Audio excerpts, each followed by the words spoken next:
പക്ഷേ പ്രാധാന്യമുള്ളിടത്ത് നല്ല വിലയുണ്ട്. ചിലർ പണത്തെ സ്നേഹത്തോട് ഉപമിക്കും. അവർ പറയും, സ്നേഹമാണ് വലുത്, പണമല്ല.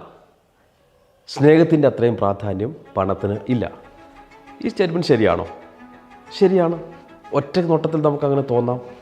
പക്ഷേ കൈ വേണോ കാല് വേണോ എന്ന് ചോദിക്കുന്ന പറ്റിക്കും. ഏതിനാണ് ഏറ്റവും പ്രാധാന്യം? രണ്ടിനും പ്രാധാന്യമുണ്ട്. സ്നേഹം വേണ്ടിടത്ത് സ്നേഹം വേണം. എന്നാൽ സ്നേഹം കൊണ്ട് എല്ലാം നടക്കുമോ? ഒരു ഹോസ്പിറ്റൽ ബില്ല് പോയിട്ട് സ്നേഹം കൊണ്ട് അടയ്ക്കാൻ പറ്റുമോ? ഒരു ബാങ്കിൽ ചെന്നിട്ട് സ്നേഹം നിക്ഷേപിച്ചിട്ട് പണം ചോദിക്കാൻ പറ്റുമോ? ഇല്ല. പണം വേണ്ടിടത്ത് പണം വേണം, സ്നേഹം വേണ്ടിടത്ത് സ്നേഹം വേണം.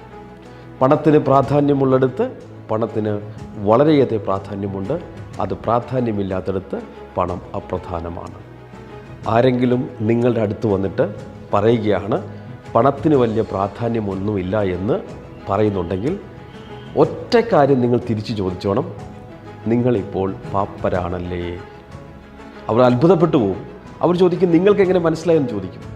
കാരണം പാപ്പരായിരിക്കുന്ന അവസ്ഥയിൽ വരുന്ന സ്ഥിരം ന്യായീകരണ ഡയലോഗാണ് പണത്തിന് വലിയ പ്രാധാന്യമൊന്നുമില്ല.